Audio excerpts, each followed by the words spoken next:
So we got to be more watchful. And until unless we start acting on these terrorist groups, otherwise we might be faced with a situation where Israel has been faced.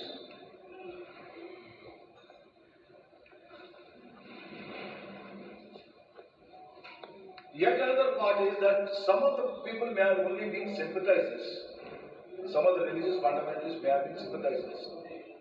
But seeing this particular issue which is happening, the social cohesion which is existing today may also be affected. The fabric may further be damaged. So it's very important for us to take these points which are happening there, how they are likely to affect our nation. That's why I say that it's such a contemporary issue, such a current topic which has been taken by you people, that we need to discuss this. Yes, another lesson one has learned is that Israel has always thought is invincible. It brings to a very important distinction saying that if at all you start becoming overconfident, it breeds to complacency. Israel thought that, look here, we have given them enough of bashing, they are now behaving well, they fell into the roots, and the result is what? They became more confident on their own capabilities. They became more confident on the technological advances which Israel is very, very good at. Even though intelligence capabilities of Mossad is supposed to be the world's one of the finest intelligence organizations. It is just this overconfidence and complacency which has really affected this. That is how they were taken totally by surprise. For that matter, if you go back to even 1973, they hit Israel on the same day, maybe a day difference, 1 day difference. Yom Kippur War.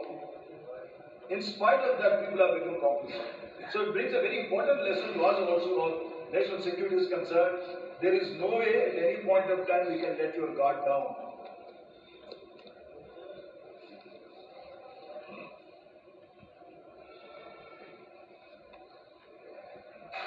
Top two are important. Information warfare is very important for each and every citizen in this nation to not to get carried away by whatever he sees.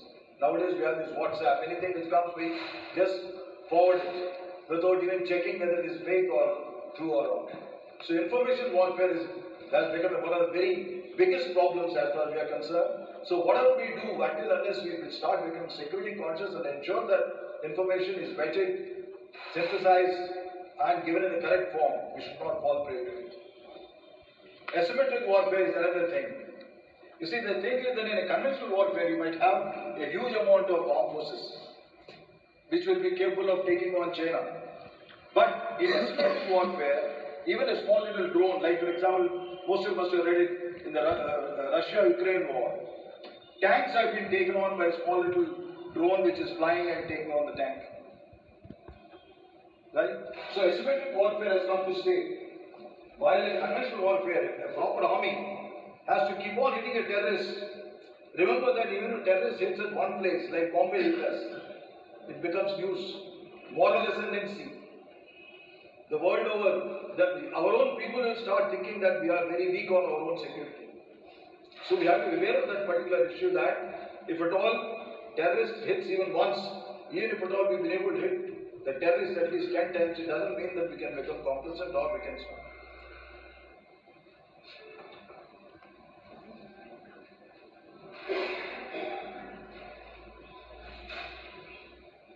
Intelligence network, I'm sure Mr. Ved will also dwell on this a little more. I think there is a lot of ground for us to ensure the proper coordination takes place. We have been learning lessons, but we have not been able to really derive the best of the solutions so far. We still have our own empire building set places, whether it's armed forces separately, or BSF, or police, or IB, or although there have been a lot of improvements post-Kargil and Subramanian Committee and all that, and even after Galwan also these things have been listed, but we still have a long way to go.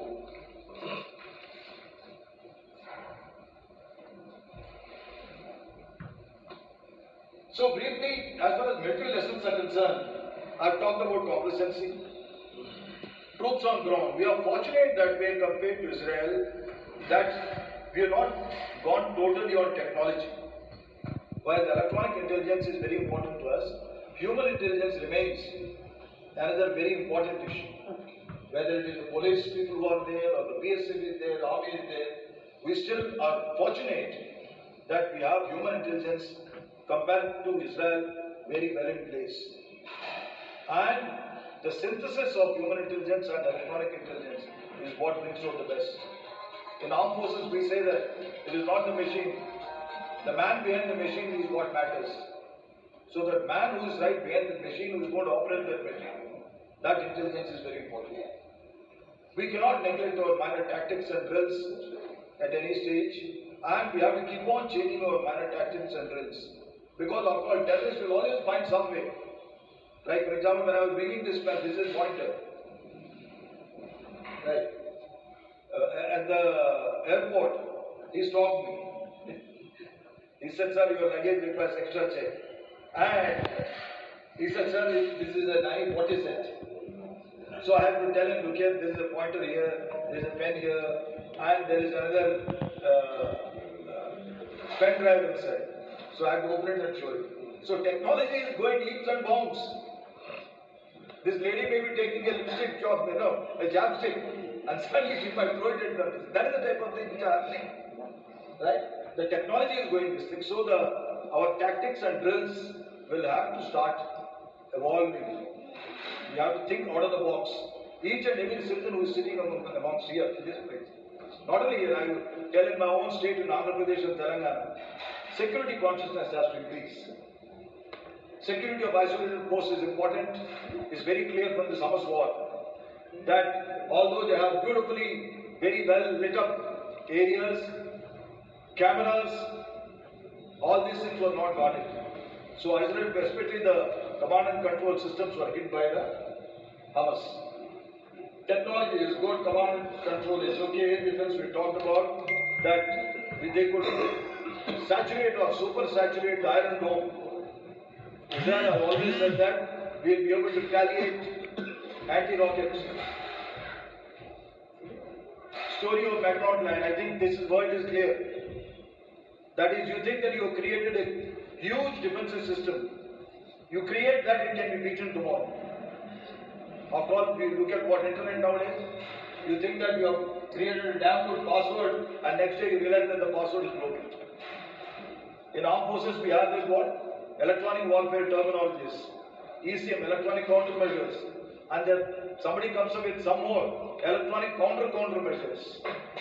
So it's an evolving science. The thief will always look for what is this chap thinking. So the terrorist is looking at where is the actual defense complicit. Where can I hit the least suspected, minimum surprise, maximum surprise, minimum preparedness. Offensive mindset is a thing which is coming up in the armed forces, and it has to come across in the entire nation as such as evident. It's very important. I think we have come a long way from Gandhian times of ahimsa to such an extent, showing this second side of the cheek. I think we have come a long way.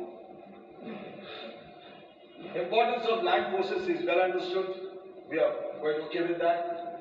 Urban warfare training is very important because by the time Israel realized what has happened, these people hit Israel, including their headquarters. They could not even communicate. So it's a very major lesson we have to learn out of this particular entire operation of Hamas. So in one way, actually, we should be thankful to Hamas for teaching us these lessons, for us to be prepared for tomorrow. What can happen in J&K, what can happen around the border. It's very important. Village defense committees, I think we already started with that. Alien and human type problems. I will leave with a few points to ponder. Now, terrorist groups' legitimacy. The world is seriously concerning this. Are we going to accept the legitimacy of this particular terrorist group? We already accepted in Taliban. US has just left the stage and went away. Similarly, Hamas is already ruling in this place. We have in Syria. Syria, of course, fortunately, Russia has brought it back to another kingdom. But as far as terrorists leading the country or ruling the country, and we are going to give it a legitimacy, is what is the issue which we need to think about. Now, can we draw parallels of Hamas versus Israel to our nation? This is yet another important issue which we need to start thinking. We cannot just say that Hamas was a government, it was a ruling of a government of a particular country which has it. We can draw parallels. You might have a Hamas-like situation. Of course, you need to put Pakistan on a particular thing. Possibly, yes, they are also certainly one way of looking at it. They are interested in creating terrorism. They are interested in creating problems to India. So we need to be prepared for all sorts of terrorist actions.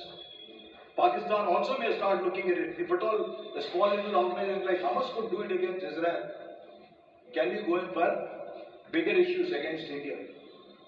Can we activate any of the sleeper cells which are possibly right now in a sleeper listing in J&K? Can we increase our activities? These are the issues.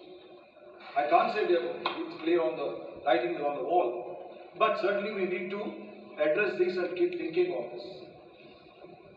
Yes, fortunately, I don't think we have the Hamas, the way it has terrorized the population, Pakistan has not been able to get anywhere near our area, so we can leave that particular thing.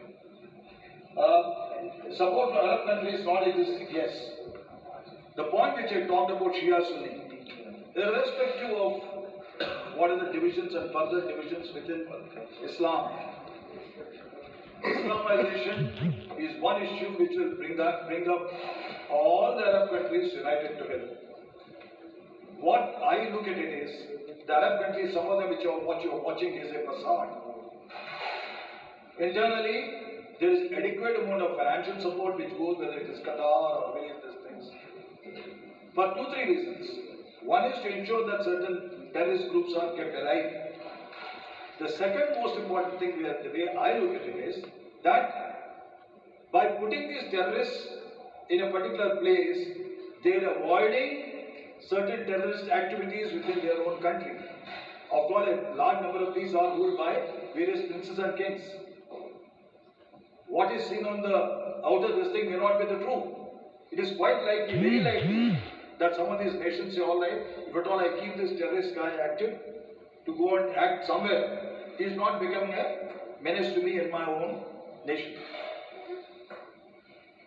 Well, we have most active borders, terrorist groups not united. Yes, as of now, terrorist groups are not united.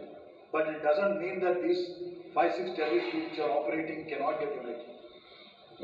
One may talk about we want to be with India, one might talk about we want to be separate Kashmir, we want to join POK. Take terrorist groups in Pakistan itself. You have Baluchis down below there, then you have Gilgit area are different terrorist groups. As of now, you do not have the unity among terrorist groups. But when it comes to anti-India feeling, it is very likely that these people will get together. So this has got to be built into our intelligence gathering. Any of the short-term actions which we take must have a long-term perspective. At times what happens is we try and resolve an issue. There's a problem here and there, we say, all right, let's find a solution to it.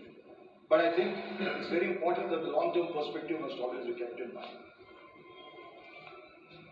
Allies where needed is a beautiful lesson which has come from Israel. We may not form a legal ally. That means we need not be part of a NATO or LAC or that sort of thing.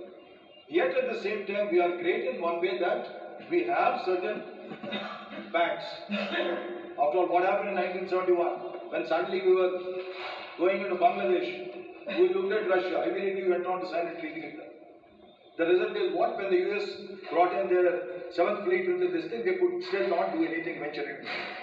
So it's important. Israel right now, what has it done? It's got a very strong ally as US. US is like Kavach, like Maharaj Karna and the shield. It's like that. So, they do not have the strategic depth. But strategic depth in their case, they feel that is gained by having strategic alliance. So by having US on their part, Israel is achieving that. So we also need to take that lesson and use it where it's required. I'm not advocating by any chance to say that we need to follow that model. We are doing it city level as a foreign policy.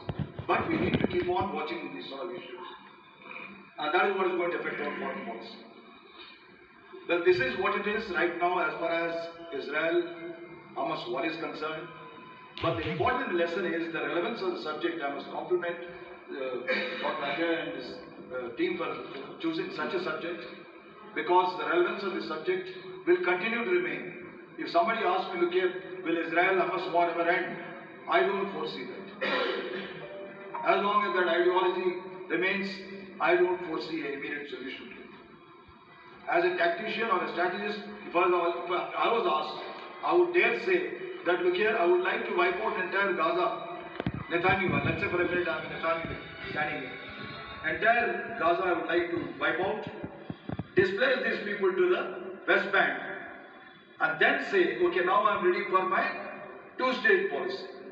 No nation would like two pieces of enemies on either side. Right? So it's very important that we study this, watch this, and pick up these lessons and apply it in our situation. And I can't think of a better audience than this, who are being subjected, who have been subjected for years together to this terrorism, and are also victims in many ways. So once again, thank you all for this audience.